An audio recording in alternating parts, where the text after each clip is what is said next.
3 years ago, a strange plague swept the globe, inflicting people with an illogical terror of the outdoors. Stepping outside meant instant death. Cities and towns worldwide became desolate landscapes, devoid of human life. Mark Delgado, trapped in his workplace for months, lived off cafeteria scraps and helped colleagues dig a tunnel in the parking lot, hoping to reach the subway. One day, spotting a broken car window where someone stole a GPS, anger sparked a renewed sense of urgency in Mark, pushing him to dig even harder. His fury proved fortuitous. They broke through the wall, finding a safe escape from the building. As everyone prepared their departure, waiting for supplies, Mark noticed his boss, Enrique, with the stolen GPS in his bag. Suspicion piqued, Mark tailed Enrique, demanding an explanation. Enrique agreed to a private conversation, on the condition of secrecy. Memories of Enrique's arrival surfaced. Months earlier, the company hired this ruthless efficiency expert known for callously firing employees. When summoned to Enrique's office, Mark faced harsh criticism for his project's delay. Enrique, indifferent to the programming challenges, barked an ultimatum: finish by month's end or lose his job. Mark toiled away at the office, his frustration mounting with each coding mishap. His girlfriend, Julia, called to say she and Andrea were shutting down the shop, and Mark vowed to be home for dinner. However, his computer went on the fritz, forcing him to stay late. By the time he reached his apartment, he saw his neighbor gawking at his arrival, and his dinner sat untouched. Inside, he found Julia crafting toys, eyeing a puppet for their future. This triggered a conversation about starting a family, but Mark hesitated, suggesting it wasn't the ideal time. Sleep evaded him that night, leaving him glued to the TV. News blared about a Canadian teenager who documented a 6-month confinement, succumbing to fear of the outside world. At work the next morning, the same clip captivated everyone, prompting Mark's colleague, Rivera, to make a hasty exit. Another co-worker pointed out Rivera's disheveled state, unchanged clothes and no sign of a shower. Back to the present, Mark confronted Enrique, explaining his need to find Julia. He reasoned that the lost GPS, crucial for navigating the subway tunnels due to dead phone signals, was his ticket. He proposed a barter: help him reach Julia, and in exchange, he'd receive all the supplies pilfered from Rivera's locker. Enrique scoffed at first, but Mark's threat of exposing the stolen GPS quickly swayed him. Bidding farewell to their colleagues, the unlikely duo ventured into the subway tunnels. They conserved battery by leaving the GPS off, relying on a grimy subway map for now. The tunnels teemed with life, the sounds of distant gunfire urging them onward. They finally reached the station, a teeming mass of humanity overflowing from wall to wall. Suddenly, a young thief snatched Enrique's bag containing the precious GPS.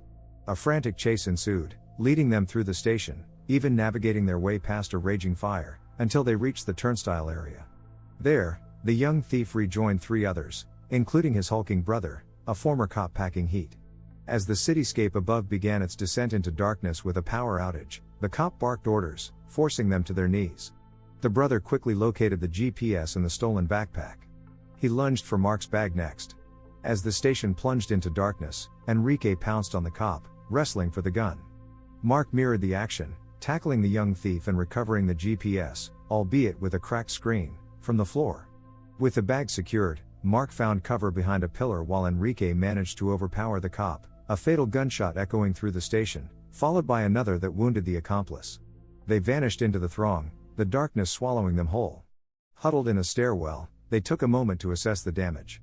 Enrique's hand sported a fresh gash, but, thankfully, the GPS, despite its cracked screen, still functioned. Mark eyed the gun warily, fearing abandonment. However, Enrique reassured him, vowing to honor their agreement. Mark's mind drifted back to pre-lockdown days. One morning, departing for work, a cacophony of buzzing flies drew his attention to his neighbor's open door. A foul stench emanated from within, prompting him to investigate. The apartment was a graveyard of overflowing trash bags, the stench making him gag. His startled neighbor lunged at him with a knife, bewildered by Mark's sudden intrusion. They had never even spoken, let alone exchanged names. Mark, surprised by the aggression, inquired about the duration of his confinement. The man confessed, admitting months of paralyzing fear that kept him a prisoner within his own walls. He attempted escape but succumbed to his terror. Returning to work that day, Mark witnessed security dragging away a disheveled Rivera, fired for sleeping at the office and neglecting his home life. Rivera put up a feeble defense, but the guards manhandled him outside. Exposed to the outside world for the first time in months, he inexplicably began convulsing. A morbid suspicion bloomed in Mark's mind. He implored the guards to move Rivera back inside, but it was futile, life had already fled him. Searching Rivera's locker later, Mark discovered a trove of survival gear, a flashlight, a gas canister, and canned food. That evening, he recounted the chilling events to Julia, voicing his growing unease. Julia offered solace, and they found comfort in each other's arms. Fast forward to the present.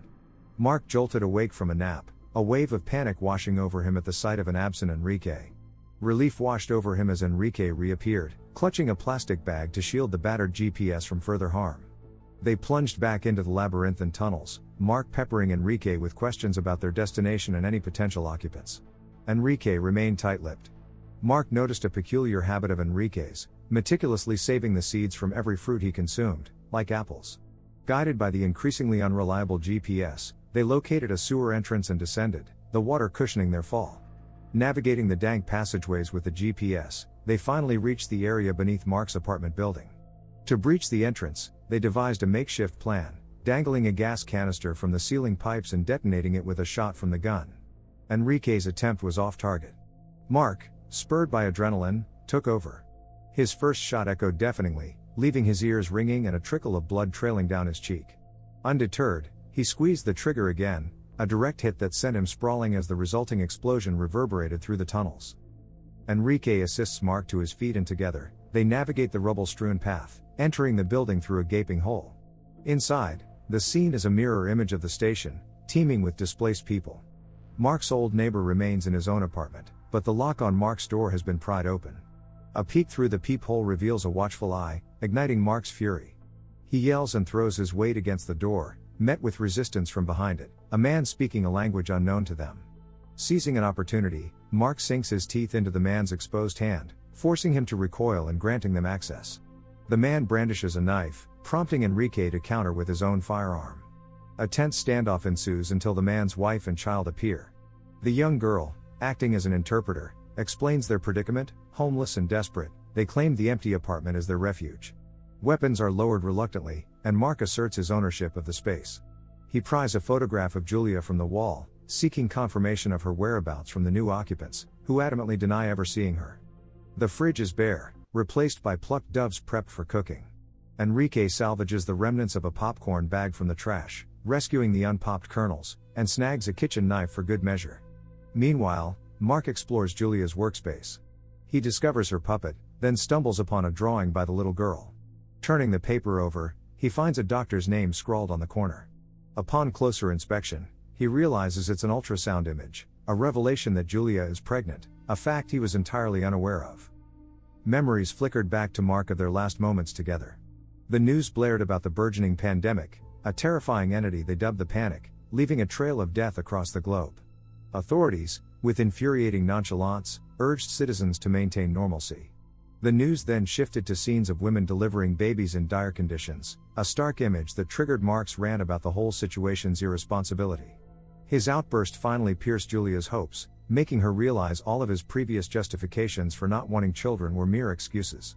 Tears streaming down her face, she stormed off and locked herself in the bathroom, leaving Mark's apologies unanswered. He went to work, the already unsettling atmosphere amplified by deserted streets, overflowing trash cans, and a lone man blatantly wearing a mask on the subway. By the time he reached the office, a growing sense of desperation gnawed at him.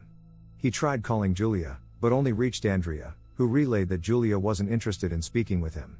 Witnessing the phone lines and nearby TVs abruptly die further fueled his unease, compelling him to rush back home.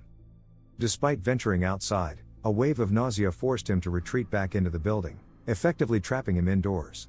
In the present, a downpour has begun, prompting Mark and Enrique to assist the family with water collection using a makeshift stretcher. The rain continues, and residents throughout the city have resorted to using sticks to prop up buckets and pots beneath the deluge, replenishing their dwindling water supplies. By nightfall, Enrique had fashioned 2 makeshift spears from broomsticks. Mark, meanwhile, filled various bottles with the collected water and tucked Julia's puppet safely into his bag. Morning found them back in the labyrinthine sewers. Reaching a fork in the path, their plans diverged. Mark, desperate to find his wife, insisted on heading towards the mall where Julia used to work. Enrique, however, adamantly refused. His agreement, he argued, was solely to escort Mark to his apartment. He vehemently denied any responsibility for Julia's absence upon their arrival. brandishing a knife in self-defense. He even questioned whether Julia was even alive, a remark that ignited Mark's fury and provoked a physical confrontation. The ensuing struggle resulted in Enrique dropping his knife and Mark's flashlight shattering on the ground.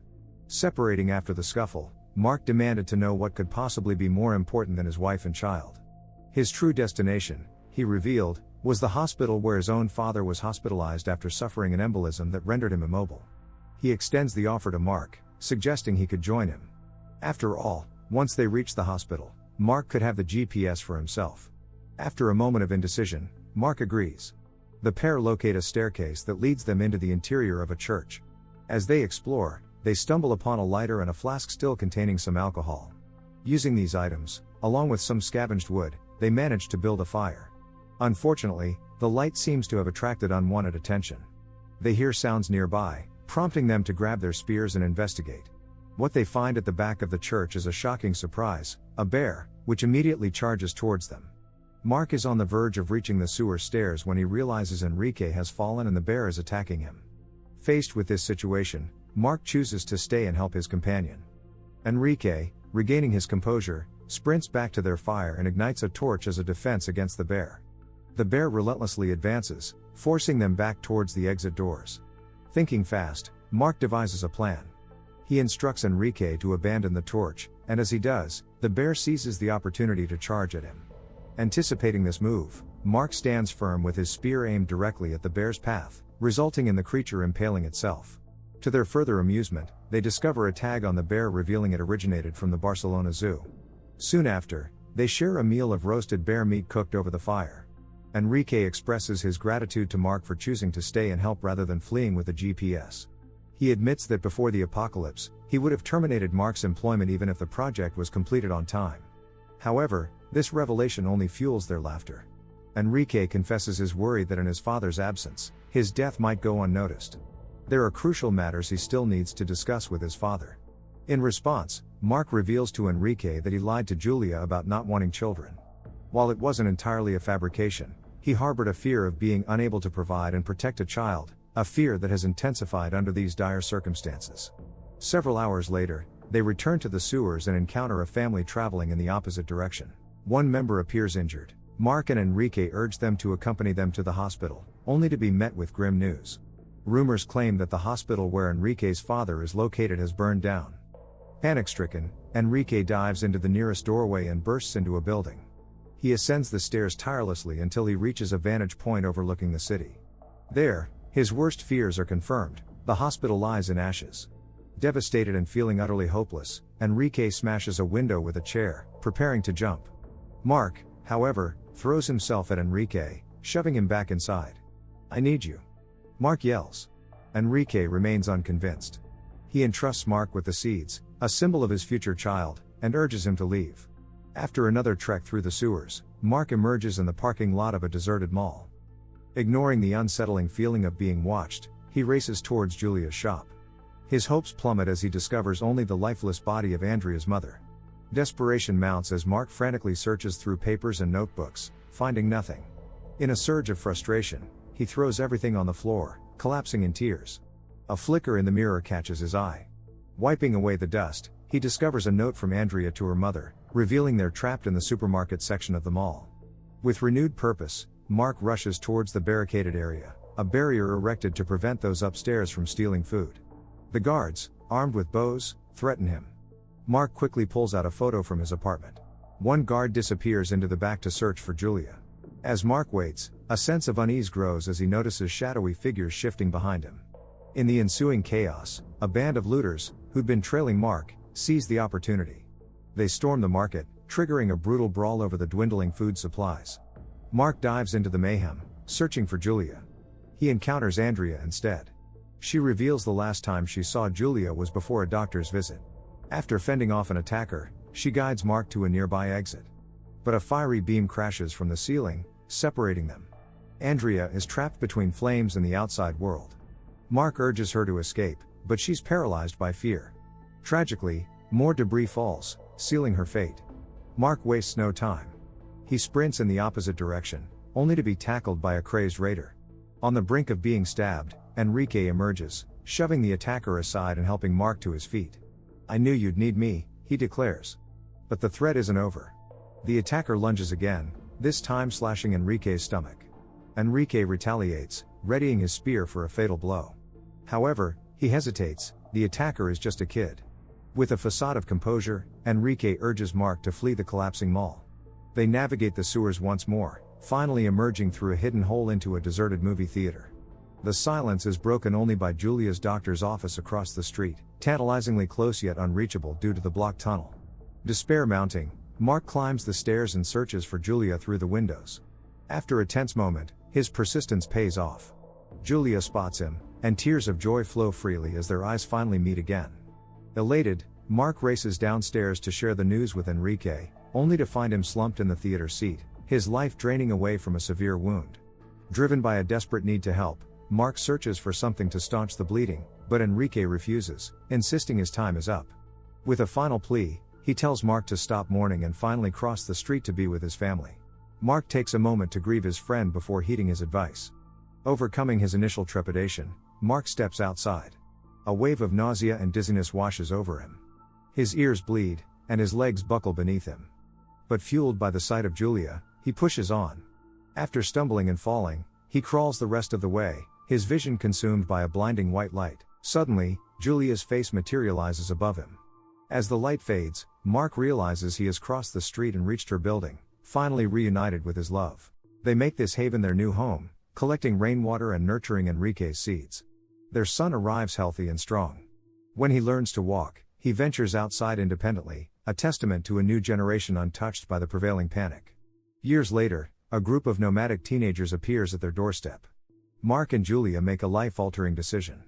Their son will join the group, experiencing the outside world, and perhaps, carrying the torch of rebuilding society from the ashes.